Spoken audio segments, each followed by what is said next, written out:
নতুন সরকারের বয়স 3 মাস 10 দিন। 3 মাস সময়কালকে মাইল ফলক হিসেবেই দেখছেন অনেকে, কারণ এই কম সময়ের মধ্যে একাধিক গুরুত্বপূর্ণ সিদ্ধান্ত নিয়েছেন মুখ্যমন্ত্রী শুভেন্দু অধিকারী। প্রতিশ্রুতির বাস্তবায়নের পথে রাজ্য সরকার। 1,45,00,000 মহিলাকে অন্নপূর্ণা ভান্ডারের সুবিধার অন্তর্ভুক্ত করা হয়েছে বলে সাংবাদিক বৈঠকে জানালেন স্বাস্থ্য প্রতিমন্ত্রী সুমনা সরকার। একই সঙ্গে তিনি বলেন, অন্নপূর্ণা ভান্ডারের সুবিধা কারা কারা পাবেন তাই নিয়ে গুজব ছড়ানো হচ্ছে। মহিলাদের মধ্যে বিভ্রান্তির সৃষ্টি হয়েছে। অনেকেই হয়তো ভাবছেন সরকার আর টাকা দেবে না। সেই জল্পনার অবসান ঘটিয়ে বড় ঘোষণা স্বাস্থ্য প্রতিমন্ত্রীর। অন্নপূর্ণা যোজনা আজকে 17ই আগস্ট সরকার এসেছে, আপনারা জানেন 3 মাস 10 দিন হয়েছে। সেখানে দাঁড়িয়ে 1,80,00,000 আবেদন জমা পড়েছে।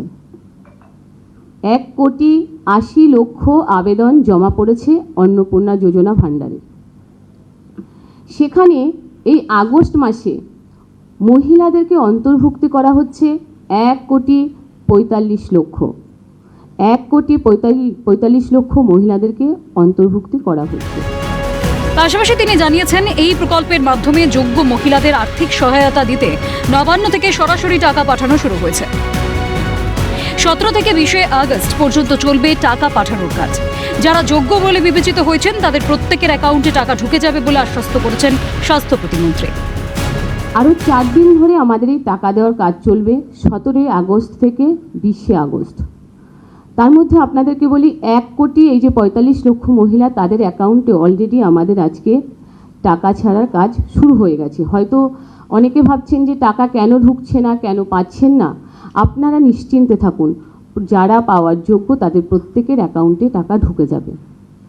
আগামীকাল 18 আগস্ট, আগামীকাল আবার 10 লাখ। এভরিডেই কাজ চলবে। 20 আগস্ট পর্যন্ত আমাদের এই প্রসেস চলবে। প্রতিটি নারী মাতৃশক্তিকে যে সম্মানিত দেওয়া হবে, সেটা বাংলার মুখ্যমন্ত্রী ঘোষণা করেছিলেন ক্ষমতায় আসার আগেই বলেছিলেন, এবং ক্ষমতায় এসে তিনি কিন্তু সেই স্বপ্নকে পূরণ করছেন। এটা আমাদের কাছে অত্যন্ত বড় পাওয়া। একই সঙ্গে স্বাস্থ্য প্রতিমন্ত্রী জানিয়েছেন, 10ই জুলাই পর্যন্ত জমা পড়া আবেদনের যাচাইয়ের কাজ শেষ হয়েছে। 11ই জুলাই থেকে জমা পড়া আবেদনের যাচাইয়ের কাজ চলবে 30 সেপ্টেম্বর পর্যন্ত, এবং 31 জুলাই পর্যন্ত জমা পড়া আবেদনের যাচাই ও প্রক্রিয়াকরণের কাজ সম্পূর্ণভাবে শেষ না হওয়া পর্যন্ত নতুন করে আর আবেদনপত্র গ্রহণ করা হবে না। 10ই জুলাই পর্যন্ত জমা ফর্মের যে আবেদনগুলো জমা পড়েছিল, সেগুলো কিন্তু কাজ সম্পূর্ণ হয়েছে, ভেরিফাইড হয়ে গেছে। এবার 11ই জুলাই থেকে 31 জুলাইয়ের মধ্যে যে সকল ফর্মগুলো জমা পড়েছে সেগুলোর কাজ, ভেরিফাই কাজ চলবে আমাদের 30 সেপ্টেম্বর অবধি। 30 সেপ্টেম্বর অবধি আমাদের কাজ চলবে। এটা আমাদের প্রত্যেককে মাথায় রাখতে হবে। 31 জুলাই পর্যন্ত জমা পড়া আবেদনগুলি সম্পূর্ণভাবে যাচাই ও প্রক্রিয়াকরণ না হওয়া পর্যন্ত নতুন কোনো আবেদনপত্র গ্রহণ করা হবে না। যারা অযোগ্য বলে বিবেচিত হবেন তারা নির্দিষ্ট পোর্টালের মাধ্যমে পুনরায় আপিল করতে পারবেন। জেলা প্রশাসনের তরফে বিষয়টিকে খতিয়ে দেখা হবে। ভেরিফিকেশনে যোগ্য প্রমাণিত হলে তারাও অন্নপূর্ণা ভান্ডারের সুবিধা পাবেন। অর্থাৎ কাউকেই সেই অর্থে রিজেক্ট করা হচ্ছে না বলে জানিয়েছেন নারী ও শিশু কল্যাণ দপ্তরের সচিব মৌমিতা গোদারা বসু। তার যদি টাকাটা না ঢোকে, তিনি একটা ক্লেম করবেন।